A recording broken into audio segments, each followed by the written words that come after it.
दोस्तों पंजाब इलेक्ट्रिक जो बाइक और रिक्शे जो है वो आपको जो आसान अकसात के ऊपर गवर्नमेंट देने जा रही है, उसके बहुत सारे क्वेश्चन जो है वो आपके जहन में चलते रहते हैं। वो क्या क्या क्वेश्चन है, तो आज उन क्वेश्चन के बारे में हम इस वीडियो में तफसील से डिस्कस करने वाले हैं कि कौन कौन से लोग जो है वो अहल होंगे, इसकी स्कीम कब खत्म होगी, कितने आपको पैसे देने पड़ेंगे, और इसके अलावा बहुत सारे क्वेश्चन जो आम लोगों के हैं वो सारे के सारे इस वीडियो में तफसील से होने वाली है। वीडियो को पूरा देखिएगा ताकि आपको सारे क्वेश्चन के आंसर जो है वो इसी वीडियो में मिल जाएंगे। तो चलते हैं कंप्यूटर की स्क्रीन पे, वहां चल के सारी डिटेल डिस्कस करते हैं कि गवर्नमेंट जो है वो किन लोगों के लिए जो है वो अहल है, कौन लोग जो है उसके लिए नाअहल हैं, और क्या क्या क्वेश्चन है और उनके जवाब क्या है। तो चलते हैं कंप्यूटर की स्क्रीन पे। कंप्यूटर की स्क्रीन से पहले अगर आपने अब तक हमारा चैनल सब्सक्राइब नहीं किया तो चैनल सब्सक्राइब कर लीजिए, साथ बेल का आइकन होगा उससे लाजमी दबाइएगा ताकि मेरी हर आने वाली वीडियो का नोटिफिकेशन आपको मिलता रहे। तो चलते हैं कंप्यूटर की स्क्रीन पे। दोस्तों हम कंप्यूटर की स्क्रीन पे आ चुके हैं। यहाँ पे ऑलरेडी गवर्नमेंट ने जो है वो क्वेश्चंस के आंसर दिए हुए हैं।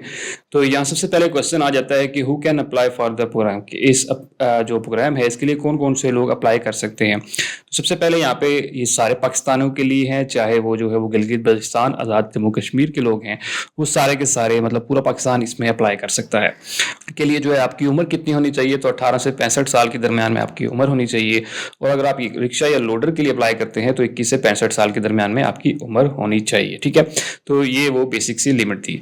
इसके अलावा जो है वो क्या फीमेल जो हैं वो अप्लाई कर सकती हैं। फीमेल ना सिर्फ अप्लाई कर सकती हैं बल्कि उनके लिए जो है 25% कोटा भी जो है वो रखा गया है, रिजर्व किया गया है कि अगर फीमेल अप्लाई करती हैं तो उनको उस कोटे से जो है वो दिया जाएगा। तो इसलिए मैं इनकरेज करूंगा कि फीमेल इसमें जो है वो लाजमी अप्लाई करें। उसके बाद नेक्स्ट क्वेश्चन आ जाता है कि इसके अंदर कौन कौन सी जो व्हीकल्स हैं वो शामिल है, मतलब स्कूटर हैं या क्या चीज़ है। तो इसमें जो है ई बाइक्स मिलेंगी। ठीक है, जो ईवी स्कूटर्स होते हैं, ई बाइक ईवी स्कूटर्स आपको दिए जाएंगे, 2 व्हीलर और 3 व्हीलर में ई रिक्शा हैं, मतलब ये रिक्शा होंगे, ये ई रिक्शा होंगे, और ये लोडर भी ई रिक्शा होंगे, मतलब ई लोडर होंगे। इसमें जो है वो आपको पेट्रोल डालने की जरूरत नहीं है, ये चार्जिंग के साथ जो है वो चलेंगे। ठीक है, तो इस चीज़ का आपने ख्याल क्या रखना है कि आपने ये नहीं समझना कि शायद ये पेट्रोल वाले हैं, और खासतौर पर जो रिक्शा वाले हजरात हैं वो लोग जो है वो लोडर वाले, वो ये देख लें कि ये ई जो रिक्शाज हैं और ई लोडर्स हैं। ठीक है, उसके बाद हाउ कैन अप्लाई, आप किस तरह से अप्लाई कर सकते हैं। ऑलरेडी मैं इसके ऊपर बहुत ही डिटेल में वीडियो बना चुका हूं कि आप इसको ऑनलाइन जो है वो अप्लाई कर सकते हैं, और यही एक ही तरीका है इसको अप्लाई करने का। तो अगर आप वो वीडियो देखना चाहते हो तो ऊपर आई बटन में भी आ जाएगी, और इस वीडियो के एंड में भी आप जो है वो देख सकते हैं, या मेरे यूट्यूब पे चैनल पे जाके आप इसको देख सकते हैं कि आप जो है वो इसमें किस तरह से अप्लाई कर सकते हैं। उसके बाद आप क्या वेब पोर्टल के अलावा, मतलब ऑनलाइन के अलावा भी आप फिजिकली अप्लाई कर सकते हैं। जी नहीं, बिल्कुल आप इसके लिए जो है फिजिकली अप्लाई नहीं कर सकते हैं, नॉट अलाउड है।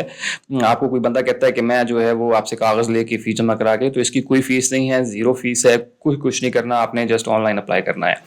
उसके बाद जो है वो क्या आप एक से ज्यादा व्हीकल के लिए अप्लाई कर सकते हैं। नहीं, आप सिर्फ और सिर्फ जो है वो एक ही व्हीकल के लिए अप्लाई कर सकते हैं, एक ही मोटरसाइकिल या एक ही रिक्शा के लिए अप्लाई कर सकते हैं। हाँ, ये कर सकते हैं कि आप अपने घर वालों के लिए सारों के लिए अप्लाई करा दें, तो हो सकता है आपका नाम निकल आए और आपको ये चीज़ मिल जाए। क्या आपको जो है वो इसमें ड्राइविंग लाइसेंस जो है वो चाहिए? नहीं, इसके लिए आपको जब अप्लाई करते वक्त आपको कोई ड्राइविंग लाइसेंस जो है वो नहीं चाहिए। हाँ, मे भी आगे जाके जो है वो अगर ड्राइविंग लाइसेंस की डिमांड होती है तो वो फ्यूचर की बात है, लेकिन अभी तक आपको ड्राइविंग लाइसेंस जो है वो अप्लाई करने के लिए बिल्कुल भी नहीं चाहिए। अप्लाई में ऐसी कोई भी चीज़ नहीं है। उसके बाद जो है वो क्या आप जो है वो चेंज कर सकते हैं सिलेक्शन जो आपने अप्लाई किया हो, फॉर एग्जाम्पल अभी, उसके बाद आप क्या चेंज कर सकते हैं? जो नहीं, बिल्कुल आप चेंज नहीं कर सकते हैं। जो आपने जो है वो एक दफ़ा बाइक का सबमिट कर दिया था वही वाला बाइक आपको मिलेगा, इसके अलावा आप चेंज नहीं कर सकते हैं। अगर आपने पहले कोई इसी स्कीम से जो है वो इलेक्ट्रिक बाइक लिया हुआ है तो क्या आप दोबारा इसके लिए अप्लाई कर सकते हैं? नहीं, आप ऐसा नहीं कर सकते। अगर आपको पहले जो है वो किसी स्कीम में गवर्नमेंट की तरफ से इलेक्ट्रिक बाइक मिल चुका है तो आप इसके लिए जो है वो अहल नहीं है। उसके बाद जो है वो आपकी व्हीकल आपको किस तरह से डिलीवर होगी, तो इसमें जो है वो सिंपल है, जो मैन्युफैक्चरर होगा वो आपको जो है वो डिलीवर करेगा, और उसमें डिलीवरी एड्रेस जो आपने कंफर्म किया हुआ होगा पोर्टल के थ्रू, वहीं पे जो है वो आपको दिया जाएगा, या जिस बैंक में आपने एड्रेस दिया होगा उस बैंक में आ जाएगा। तो वो डिपेंड करता है कि आपको किस तरह से बाइक जो है वो डिलीवर किया जाता है। उसमें सेल्फ भी है और बैंक से भी है, लीज पे भी है। तो जिस तरह से आपने अप्लाई किया होगा, या बैंक के थ्रू आएगा या आपके एड्रेस पे आएगा, तो वो आपको जो है बाकायदा फोन नंबर पे बता दिया जाएगा। उसके बाद जो है अगर आपने किसी और सूबे में जो है वो इलेक्ट्रिक बाइक के लिए अप्लाई किया हुआ है तो क्या होगा, तो इसमें जो है यू में स्टिल अप्लाई, कि आप जो है फिर भी अप्लाई कर सकते हैं। उसके बाद जो है not eligible for duplicate benefits, decision committee will make final decision, कि इसमें ये होगा कि देखा जाएगा कि अगर आपने फॉर एग्जाम्पल केपीके में अप्लाई किया हुआ था और वहां आपका बाइक निकल आया तो फिर जो है वो यहाँ से आपको नहीं मिलेगा, लेकिन अगर वहां पे नहीं मिला है तो यहाँ पे जो है वो आपको बाइक मिल जाएगा अगर आपका निकल आता है। ठीक है, उसके बाद जो है वो आप किस तरह से पे करेंगे, जो अमाउंट होगी वो किस तरह से होगी, तो पेमेंट जो है वो आपकी मंथली इंस्टॉलमेंट्स में होगी, इक्वल मंथली इंस्टॉलमेंट्स में आपको जो है देनी पड़ेंगी। प्रिंसिपल अमाउंट होगी और इंश्योरेंस की अमाउंट होगी, मतलब जो आपने किस्तें देनी है वो शामिल होगी, प्लस इंश्योरेंस होगी, और इसके ऊपर जो है वो कोई इंटरेस्ट नहीं है, 0% सूद है, और सिंपल सी किस्तें हैं, बहुत आसान किस्तें हैं, 8-8, 9-9 ₹9,000 किस्त है आपकी, वो आपने जो है वो देनी होगी।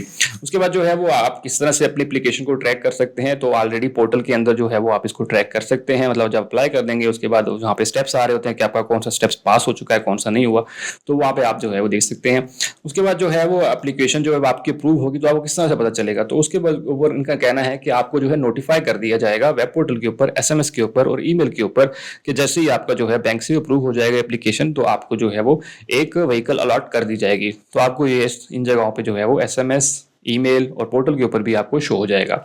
उसके बाद जो है वो कैन आई कैंसिल और विदड्रॉ माई एप्लीकेशन, और जो अगर आप जो है कैंसिल करना चाह रहे हैं तो देन क्या होगा, तो इसके लिए कोई कैंसिलेशन का जो है वो कोई ऐसा रूल नहीं है, ठीक है, पॉलिसी नहीं बनाई अभी तक। कैंसिलेशन में ये होगा कि जैसे ही अगर आपके नाम पे निकल आता है तो उसमें जो है वो मे भी हो सकता है फ्यूचर में बैंक जो है वो कहेगा आपका ठीक है आपका कैंसिल हो गया तो आप नहीं ले सकते हैं। तो अभी फर्दर उसके ऊपर कोई इन्होंने डिटेल से नहीं बताया कि कौन से लोग जो है वो इसके लिए अगर कैंसिल करना चाह रहे हैं तो फीस देनी पड़ेगी, क्या करना पड़ेगा, वैसा कुछ भी नहीं है। What is the cost of the vehicle to me, कि आपको जो है कॉस्ट कितनी पड़ेगी, तो इसमें जो है वो आपको गवर्नमेंट से सब्सिडी दी जा रही है। वो है ये कि अगर आप बाइक लेते हैं, ई बाइक, तो उसमें 50,000 जो है वो गवर्नमेंट देगी, ठीक है। और इसीलिए जो है वो अगर आप रिक्शा लेते हैं तो 2 लाख रुपए तक जो है वो गवर्नमेंट जो है वो रिक्शे के लिए आपको देगी, और इसमें जो है वो किसी तरह का मार्कअप जो है वो शामिल नहीं होगा। उसके बाद जो है क्या आप 2.5 लाख से ऊपर तक का कोई बाइक ले सकते हैं? जी हाँ, बिल्कुल ले सकते हैं। ये बहुत से लोगों को क्वेश्चन यहाँ पे कंफ्यूजन रहती है, तो यह मैं थोड़ा सा क्लियर कर दूं। यहाँ पे थोड़ा सा हम इसको डिटेल से पढ़ेंगे कि यस, आप जो है 2.5 लाख से ऊपर, क्योंकि बाइक ऑलरेडी वेबसाइट पे दिए हुए हैं, आप उनसे भी ले सकते हैं, मतलब इससे 2.5 लाख से ऊपर के अमाउंट की भी ले सकते हैं। तो उसमें क्या होगा, यू में choose a model price above 2.5 lakh से आप ऊपर ले सकते हैं। However in such cases the price difference, मतलब जो प्राइस का डिफरेंस होगा 2.5 लाख के थ्रू, फॉर एग्जांपल मैं कहता हूं कि आपने जो है वो 3.5 लाख का बाइक लिया है, ठीक है। उसके बाद जो है वो 2.5 लाख रुपए गवर्नमेंट की तरफ से सब्सिडी में शामिल हैं। वो लोग जो 2.5 लाख का बाइक लेंगे वो उस 50,000 की सब्सिडी में शामिल होंगे। Must be paid by the user, ठीक है। जो डिफरेंस होगा 2.5 लाख के और 3.5 लाख के दरमियान में, वो जो है वो यूजर पे करेगा, ठीक है, इन एडवांस। यहाँ पे बहुत से लोगों को कंफ्यूजन रहती है कि अगर हम जो है 4 लाख वाला बाइक लेंगे तो तब भी जो है वो हमें जो है वो एडवांस कुछ भी नहीं देना पड़ेगा, तो ऐसा नहीं है। आपने जो है यहाँ पे इन्होंने क्लियर बता दिया है कि in such case the price difference, मतलब प्राइस डिफरेंस मतलब क्या होगा कि 2.5 लाख से ऊपर का जो होगा उसका जो प्राइस डिफरेंस, फॉर एग्जांपल मैं ज्यादा नहीं करता, 3 लाख रुपए है, तो 3 लाख में 50,000 आपने एडवांस देना पड़ेगा 2.5 लाख को मैच करने के लिए, ठीक है। 50,000 आपने एडवांस देना पड़ेगा, जमा कराने पर यहाँ पे बता दिया। यहाँ पे एग्जाम्पल भी दी है कि अगर if a model price 3 lakh रुपए, तो user will be required to pay additional 50,000 upfront over and above initial down payment, कि आपको जो है वो 50,000 रुपए जो है वो बैंक को, अगर आपका निकल आता है बाइक, तो 50,000 रुपए आपने जो है वो डाउन पेमेंट करनी होगी। ये बहुत इंपॉर्टेंट क्वेश्चन है, बहुत से लोगों को यहाँ पे जो है वो ये चीज समझ नहीं आती है। वो शायद समझते हैं कि हम 4 लाख वाला बाइक भी लेंगे तो तब भी जो है वो हमें 8,000 किस्त होगी, ऐसा नहीं है। वो आपने एडवांस में देने होगी, किस्त तो आपकी 8,000 ही रहेगी, मतलब वही रहेगी, क्योंकि आपने जो है वो 2.5 लाख को कवर करना है। तो होप सो ये क्वेश्चन समझ आ गया होगा, अगर नहीं हो तो कमेंट में दोबारा पूछ सकते हैं। उसके बाद do I need pay anything upfront, जैसे मैंने बताया अपफ्रंट वही होगा जो कि मैंने शुरू में बताया, जो आपकी प्राइस ऊपर होगी वही वाला अपफ्रंट होगा, इसके अलावा आपका जो है वो अपफ्रंट नहीं होगा। उसके बाद जो है वो क्या इसके कोई प्रोसेसिंग चार्जेस हैं, तो जी नहीं, बिल्कुल इसको कोई भी प्रोसेसिंग चार्जेस जो है वो नहीं है, कोई चार्जेस जो है नॉन सेटलमेंट के भी नहीं है। हाउएवर यू मस्ट टू पे बैंक डॉक्यूमेंटेशन चार्जेस जो होंगे वो देने पड़ेंगे, लेकिन जब आपका नाम निकल आ जाएगा, और फर्स्ट ईयर इंश्योरेंस प्रीमियम जो है वो आपको देनी पड़ेगी, ठीक है, लेकिन ये तब होगा जब आपका बाइक जो है वो निकल आता है। उसके बाद जो है what if I miss installation, अगर आप इंस्टॉलेशन मिस कर देते हैं तो तब क्या होगा, तो उसके ऊपर ये होगा जो बैंक का रूल होगा उस हिसाब से, या तो कुछ बैंक जो है वो आपको पेनल्टी लगाते हैं, कुछ नहीं लगाते, तो डिपेंड करता है कि आपको किस से बाइक जो है वो मिल रहा है, तो उस हिसाब से बैंक के हिसाब से आपको पेनल्टी जो है वो देनी पड़ेगी। कोई बाइक लेते हैं, कोई नहीं लेते हैं, तो डिपेंड करता है बैंक के ऊपर। उसके बाद जो है what is the loan repayment period, आप कितने अरसे में जो है ये वापस करेंगे किस्तें, तो इसमें जो है वो आप 2 साल ई बाइक्स के लिए 2 साल के अरसे में आपने किस्तें देनी होंगी, और इलेक्ट्रिक रिक्शा के लिए या लोडर्स के लिए आपने 3 साल के अरसे में किस्तें वापस करनी है, ठीक है। उसके बाद जो है वो क्या आप जो है वो चूज कर सकते हैं ब्रांड और मॉडल, जी हाँ बिल्कुल, आप वहाँ पे लिस्ट आ जाती है आपके पास, आप उस लिस्ट में से जो मॉडल जानना चाह रहे हैं, जो लेना चाह रहे हैं, उस पर क्लिक करके उसको सिलेक्ट करके आप जो है वो आगे जाते हैं, तो इसलिए आप अपनी मर्जी का बाइक जो है वो यहाँ से सिलेक्ट कर सकते हैं। उसके बाद जो है वो कौन कौन से डॉक्यूमेंट्स चाहिए, तो वो ऑलरेडी मैंने तो वीडियो बना दी है, उसमें भी देख सकते हैं, लेकिन यहाँ पे उन्होंने दोबारा बता दिया है कि आपको एक वैलिड CNSE चाहिए होगा, recent photograph, proof of income और बैंक अकाउंट चाहिए होगा, any additional documents are required by the financing bank और रजिस्ट्रेशन फ्रॉम PITB पोर्टल के ऊपर जो है वो जो जो रिक्वायर्ड होंगे वो आपने सारे डॉक्यूमेंट्स देने होंगे। ठीक है, ये जो प्रोग्राम है ये रूरल एरिया मतलब गाँव के देहाती इलाकों में भी अवेलेबल है। जी हाँ बिल्कुल, जो भी घर बैठे हैं ऑनलाइन कहीं से भी अप्लाई कर सकता है, अगर उसका नाम आ जाता है तो वो बाइक जो है वो ले सकता है। उसके बाद जो है सबसे इंपॉर्टेंट क्या, गवर्नमेंट के एम्प्लॉय भी जो है वो इसमें अप्लाई कर सकते हैं। जी हाँ, सबसे इस दफा जो है वो गवर्नमेंट के एम्प्लॉय को भी जो है वो इसमें रखा गया है कि वो लोग भी इसमें जो है वो अप्लाई कर सकते हैं। ठीक है, उसके बाद जो है क्या, स्टूडेंट भी इसमें अप्लाई कर सकते हैं only if they meet the minimum age required, कि हाँ स्टूडेंट भी इसमें अप्लाई कर सकते हैं, लेकिन अगर उनकी एज जो है वो जो मिनिमम मैंने शुरू बताई थी उतनी है तो देन वो अप्लाई कर सकते हैं, अदरवाइज वो नहीं कर सकते। मतलब ऊपर वर्क क्राइटेरिया जो है वो आपने फुलफिल करना होगा, देन ही आप इसके लिए अप्लाई कर सकेंगे। उसके बाद जो है वो आफ्टर सेल के बाद जो है वो आपको मेंटेनेंस और सर्विस भी दी जाएगी। जी हाँ बिल्कुल, आपको जो है वो सर्विस दी जाएगी। जो भी मतलब जिस भी कंपनी से आप बाइक ले रहे हो जो उनकी आफ्टर सर्विस होती हैं वही जो है वो आपको दी जाएगी। फॉर एग्जांपल जैसे मैं कह रहा हूँ कि आपने कोई अगर ईवी ली है और उसकी 2 साल की सर्विस है या सर्विस 1 साल की है, तो वो आपको उसी तरह से जो है वो दी जाएगी जिस तरह से बाकी बाइक्स जो नगद लेते हैं उनको दी जाती है।